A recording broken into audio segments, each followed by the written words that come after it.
मित्रों नमस्कार। आप देख रहे हैं बलिया न्यूज़ 24 और बलिया न्यूज़ 24 के लिए मैं प्रमुख संपादक अजय मिश्र।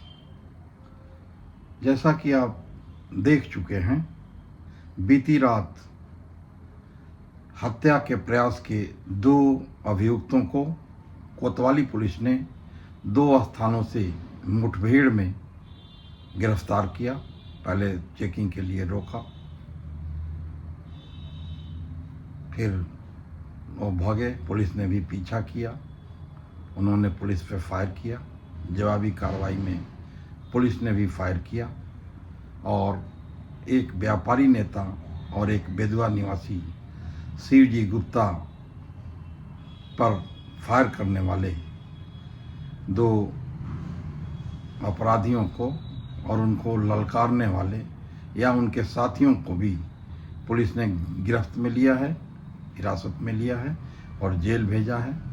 इस संदर्भ में आप बलिया पुलिस अधीक्षक ओमवीर सिंह को सुने, देखें उन्होंने क्या कहा। इसके साथ ही बांहडी कोतवाली के एक नाबालिग बालिका के अपहरण के घटना का भी पुलिस अधीक्षक ने खुलासा किया है, जिसमें 2 संप्रदाय के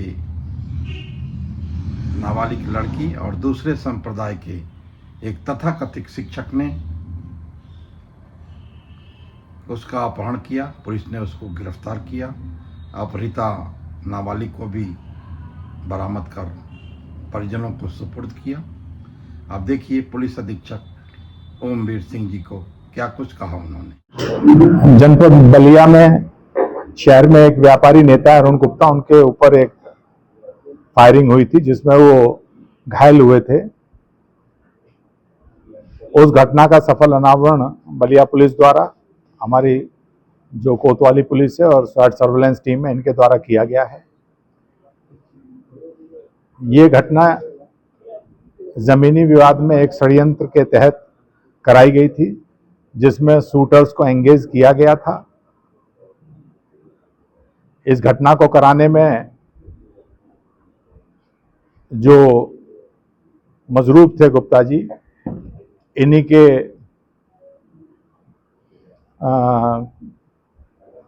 परिजन कुछ लोग शामिल थे। इसके अलावा कुछ लोगों से इनका जमीन का सौदा हुआ था।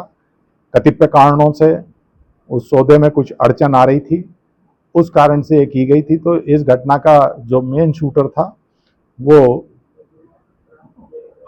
पुलिस द्वारा टेक्निकल सर्वेलेंस, सीसीटीवी और जो पीड़ित पक्ष है उसके द्वारा दिए गए बयानों के आधार पर आइडेंटिफाई हुआ था। पुलिस लगातार उनकी तलाश कर रही थी। रात चेकिंग के दौरान संदिग्ध अवस्था में एक मोटरसाइकिल पे 2 बदमाश जाते हुए इंटरसेप्ट किए गए थे। उनके द्वारा पुलिस पर भी फायरिंग की गई थी, जिसमें पुलिस द्वारा भी आत्मरक्षा में फायरिंग की गई, जिसमें एक बदमाश घायल हुआ था जिसे तत्काल हॉस्पिटल पहुंचाया गया। दूसरा बदमाश अंधेरे का फायदा उठा के भाग गया था, जिसकी कॉम्बिंग की गई है, अभी तक गिरफ्त में नहीं आया है। इस पूरे प्रकरण में जो लोग षड्यंत्र में थे, एक षड्यंत्रकारी भी इसमें गिरफ्तार हुए हैं और बाकी लोगों की पुलिस सरगर्मी से तलाश कर रही है और शीघ्र ही उन लोगों को भी जेल भेजा जाएगा। सर, कितने लोग षड्यंत्र में शामिल थे? अभी तक की पूछताछ में 2 इसमें शूटर थे जो सम्मिलित पाए गए हैं और 4 लोग षड्यंत्र में, एक पिता पुत्र और 2 कजिन ब्रदर्स हैं जो इस पूरे षड्यंत्र में अभी तक सामने आए हैं। अभी भी विवेचना प्रचलित है, साक्ष्यों को खंगाला जा रहा है। अगर कुछ और भी लोग होंगे तो आपको बताया जाएगा। शूटर्स और षड्यंत्रकारियों के बीच में भी कोई डील थी कि कैसे हाँ, उनके बीच में जो पूछताछ पे मालूम पड़ा है तो बताया गया है कि एक सोने की चैन और जो घटना में पिस्टल प्रयोग हुई थी वो भी षड्यंत्रकारियों द्वारा ही अरेंज कराई गई थी और एक कार भी एक शूटर के नाम कराई गई है, षड्यंत्रकारी जो सेठू है उसके द्वारा।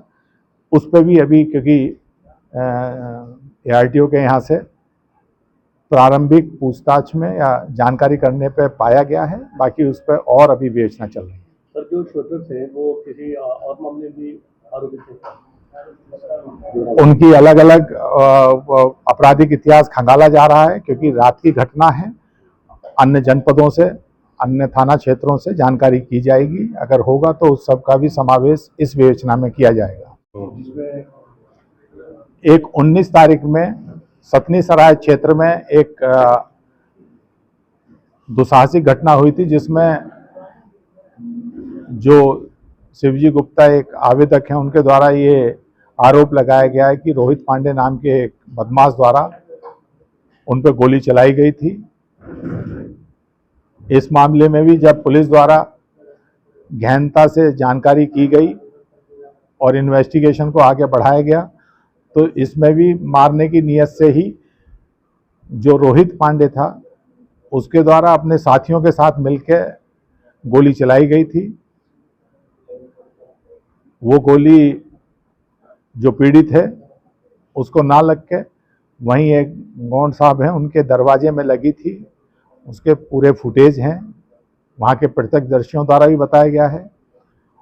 और ये जो रोहित पांडे नाम का बदमाश है, ये बड़ा दुसाहसिक है, पूर्व में भी इसके खिलाफ मुकदमे हैं। एक किसी नृत्यंगना को लेके, क्योंकि उसके द्वारा ये बताया गया कि